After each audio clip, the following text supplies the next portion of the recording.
მე უნდა გაგაცნოთ ქალი მასწავლებელი რომელსაც ძალიან უცნაური ისტორია აქვს, უცნაური კი არა საამაყო. მე მართლა მგონია, რომ გმირები მხოლოდ ბრძოლის ველზე არ არსებობენ. და აქ სხვათა შორის ამ სიუჟეტში რესპონდენტიც იგივეს ამბობს. გმირობა არ არის მხოლოდ ის, რომ უმშიომოთ, ეს რა თქმა უნდა არის უპირველესი ჩემთვის პირობითად, მაგრამ გმირობას ადამიანები სჩადიან ისე, რომ ჩვენ ვერც კი ვიგებთ და ვერც გავიგებდით ვერასოდეს. ამ მასწავლებლისთვის ძეგლი რომ არ დაედგათ და შესაბამისად ამიტომაც როგორც გმირობის მაგალითისთვის ყურადღება მიიპყრო ამბავმა, რომელიც სულ ახლახანს მოხდა მაშინ, როდესაც 33 წლის ქალმა სკოლის მასწავლებელმა, როდესაც დაინახა, რომ სკოლის არა, ბაღის მასწავლებელმა უკაცრავად, როდესაც დაინახა, რომ ბაღისკენ მანქანა დაგორდა და ბავშვებს ეჯახებოდა.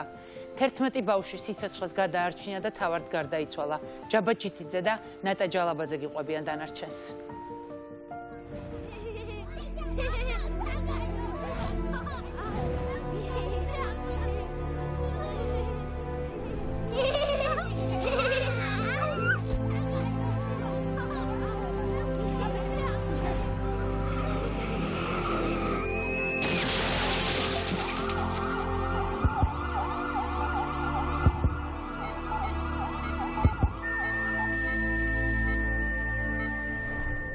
ჩემი შვილი იმ ბაღში დადის, სადაც ეს ტრაგედია მოხდა.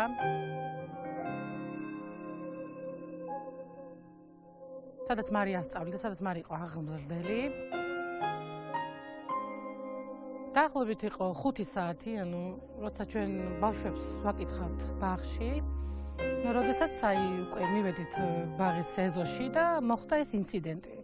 როცა დაგორდა მანქანა, დაეჯახა ბოდს და ამ მიმართულებით, როცა მარი გამოიშურა ბავშვების გასალიდებლად, ამ მომენტში იმტყუნა მანქანა და დაეჯახა მარეს. იმ მომენტში, როდესაც ეს ამბავი მოხდა, შეიძლება მეც რო ყოფილიყავი, ვერ გამეკეთებია ის, რაც გააკეთა მარიმ. ეს ნამდვილად გმირობა გააკეთა ამ ადამიანმა, ნამდვილად დასაფასებელია. არ აქვს მნიშვნელობა შენ შინდისის გმირი ხარ თუ 2008 წლის, ნამდვილად ეს 2019 წელს ნამდვილად გმირობა მოხდა მარის სახით.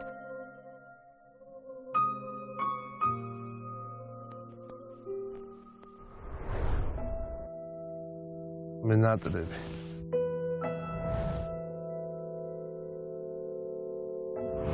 ორი დღე იყო, რომ სიკვდილზე მელაპარაკა ოჯახში.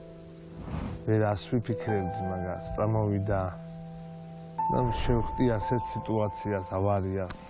დაგორდა მანქანა, მოხდა, არანაირად არაფერი არ ეშველებოდა. ძალიან ბევრი ვიბრძოლეთ. მარიამი გავიცანი, როცა 18 წლის ვიყავი. დავინახეთ, დაგვანახენ ერთმანეთი, მოგვეწონა და ერთ კვირაში ქორწილი გავაკეთეთ. რისკავდა, ბევრანეს რისკავდა. მე ბიჭი ვარ და ჩემზე მეტი რისკიანი იყო. საქმეს რომ მოვილაპარაკებდით ამ თემაზე და ვილაპარაკებდით, მე ვიკავებდი თავს და მან არა, გოგან უგეშინია. გავაკეთოთ როგორც ჩავიფიქრეთ. არ შეგეშინდეს ცხოვრების. ირაკლიზე მეუბნებოდა სპორტში მივიყვანოთო. მას როგორც უნდა ესე გავაკეთე. ესეთი პერიოდია რომ ახლა უნდა დიდა. დღესაც შოკიდან ვერ გამოვდივარ. ჩემზე წინ იდგა და ჩემზე მეტად ბრძოლობდა ყველაფერში. ბარი რომ გამახსენ, სულ მახსენდებოდა, მაგრამ სულ ჩემი გონია რომ ჩემ ლიზის ვეხუტები და მის მაგით ვინარჩუნებ ნერვებს რა. დედა წავია დამატდა პირველ რიგში სიტყვა. და ალერსი, მისი ჭუბი, მისი ხმა, მისი სუნი დამატდა და მისი თბილის სახე, მისი შემოხედვა, მისი გაბრაზება მომენტა რა. რაცა უნდა მომხდარიყო, დავწებოდით, დაივიდა ოთახებში და გვაკოცებდა შუბზე რა. ისე არ დაიძინებდა, რომ არ ეკოცა შუბზე. ოცნა გაუგზავნი რა, ასე რა.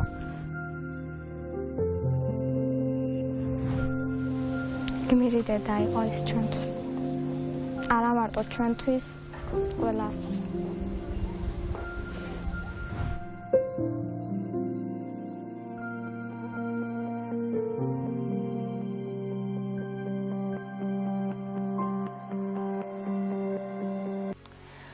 დიდება გმირების ხსოვნას თქო, როცა ვამბობთ, ესეთ გმირებსაც გულისხმობთ ჩვენ ადამიანებს, რომლებიც საკუთარი სიცოცხლის ფასად სხვებს სიცოცხლეს მისცემენ და ზუსტად აი ეს ბავშვები დღეს რომ ასე ბედნიერები არიან, ერთი კონკრეტული ადამიანის დამსახურება, ადამიანის, რომელსაც ძეგლი დაუდგეს.